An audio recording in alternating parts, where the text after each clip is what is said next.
भारत पाकिस्तान का नाम सुनते ही लहू खौल उठता है और जब बात 1998 के फाइनल की हो तो दिल की धड़कनें भी कांपने लगती है।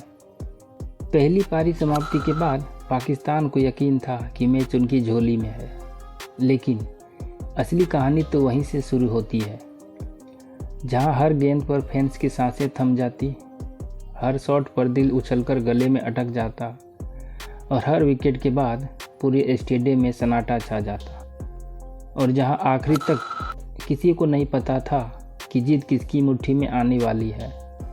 और फिर आया वो लम्हा जिसने इतिहास लिख दिया। उस ऐतिहासिक मुकाबले का अंत ऐसा हुआ कि पूरा पाकिस्तान उस दिन खून के आंसू रो पड़ा। वो जीत सिर्फ एक जीत नहीं थी, बल्कि एक याद थी जिसने हर भारतीय दिल में हमेशा के लिए जगह बना ली। खैर, 18 जनवरी 1998 को सिल्वर जुबली इंडिपेंडेंस ट्रॉफी का फाइनल मुकाबला ढाका स्टेडियम में खेला गया, जहां टीम इंडिया ने टॉस जीतकर पहले क्षेत्ररक्षण करने का फैसला किया। लेकिन उसी पल ढाका मैदान पर पाकिस्तानी सितारों का ऐसा तूफान आया कि भारतीय गेंदबाजों की हालत देखकर फैंस के होश उड़ गए। पाकिस्तानी बल्लेबाजों ने ऐसा हमला किया कि हर ओवर उनके लिए मानो सज़ा बन गया हो। चौके और छक्कों की बरसात ने भारतीय गेंदबाजों के पसीने छुड़ा दिए और फैंस की उम्मीदें धराशायी होती चली गई। मैदान पर सिर्फ पाकिस्तानी बल्लेबाजों का जलवा था। हर चौके पर भारतीय फैंस की चेहरों की मुस्कान गायब होता गया। स्टेडियम में बैठे फैंस की उम्मीदें टूटती चली गई और आंखों में चिंता साफ झलक रही थी। हर जोरदार शॉट के साथ बेचैनी बढ़ती गई, हर रन के साथ हताशा गहराता गया। सईद अनवर ने 140 रनों की धमाकेदार पारी खेलकर भारतीय गेंदबाजों को हिलाकर रख दिया, जबकि इजाज अहमद ने 117 रनों की बहुमूल्य पारी खेलते हुए भारतीय गेंदबाजों की कमर तोड़ दी।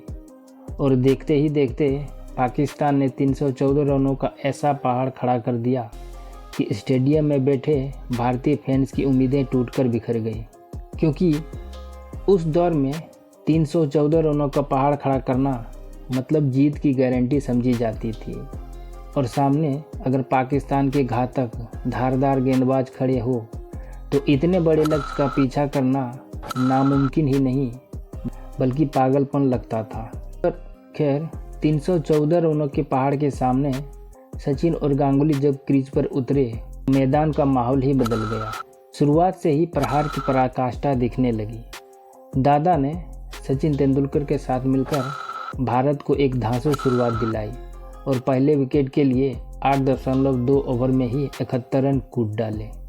पाकिस्तानी गेंदबाज जो खुद को अजय समझते थे, सचिन के धारदार कवर ड्राइव और गांगुली के बेमिसाल क्लास के सामने बिखरने लगी। पहले 10 ओवरों में ही भारतीय बल्लेबाजों ने मैदान पर ऐसा नज़ारा पेश किया कि हर स्ट्रोक नई उम्मीद का सूरज बन गया।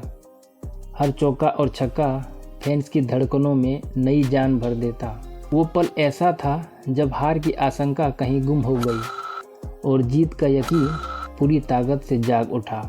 लेकिन वक्त ने अचानक ऐसी करवट ली कि दम तोड़ चुकी पाकिस्तानी टीम में फिर से जान लौट आई, क्योंकि 8वें ओवर की दूसरी गेंद पर शाहिद अफरीदी ने सचिन का कीमती विकेट चटका दिया और देखते ही देखते पाकिस्तान फिर मैच में पूरी ताकत के साथ वापसी कर गया।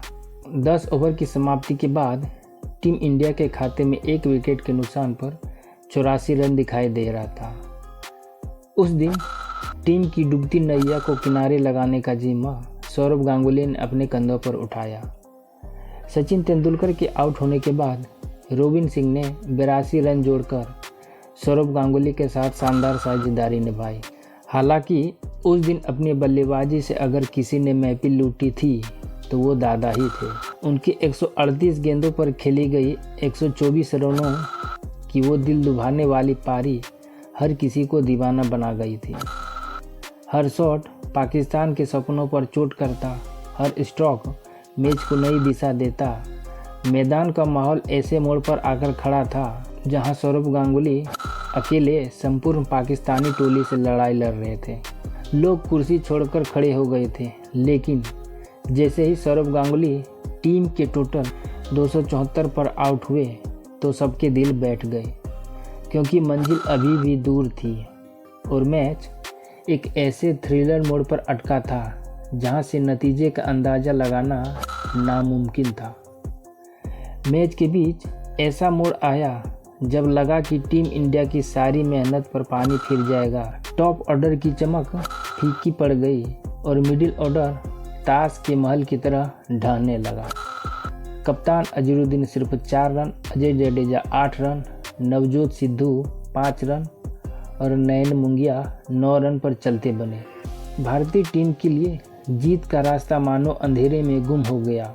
भारतीय टीम के लिए अब जीत का रास्ता मानो अंधेरे में कहीं गुम हो गया हो, लेकिन इसी अंधेरे में कहीं ना कहीं उम्मीद की लौ अब भी जल रही थी, क्योंकि टीम इंडिया ने हथियार डालने से साफ इनकार कर दिया था और आखिरी दम तक लोहा लेने की ठान ली। एक वक्त ऐसा आया जब टीम इंडिया को जीत के लिए 2 गेंदों में 3 रन बनाने थे और आखिरी ओवर के लिए सामने खड़े थे जादूगर सकलेन मुश्ताक, और तभी स्ट्राइक पर मौजूद ऋषिकेश कनिटकर के बल्ले से निकला वो चौका मानो संपूर्ण हिंदुस्तान की बुझती हुई उम्मीदों में फिर से आग लगा दी हो। उस एक शॉट से कनिटकर रातों रात सभी भारतीयों के लिए सुपरस्टार बन चुके थे। टीम इंडिया ने इस ऐतिहासिक जंग को 3 विकेट से जीतकर न सिर्फ पाकिस्तान को धूल चटाई, बल्कि श्रीलंका की धरती पर सबसे बड़े लक्ष्य का पीछा करने का इतिहास भी रच दिया। इंडिपेंडेंस कप अब भारत की शान बन चुका था। सौरभ गांगुली को मिला मैन ऑफ द मैच, जबकि सचिन तेंदुलकर बने मैन ऑफ द सीरीज। इस ऐतिहासिक जीत के बाद पूरा हिंदुस्तान गर्व से झूम रहा था। वक्त बदल जाएगा, पीढ़ियां भी बदल जाएगी, लेकिन पाकिस्तान की वो शिकस्त और भारत का ये सुनहरा दिन हमेशा यादों में जिंदा रहेगा। क्रिकेट का आशिकी रगों में खौलता रहे। छाती ठोक के बोलिए जय हिंद।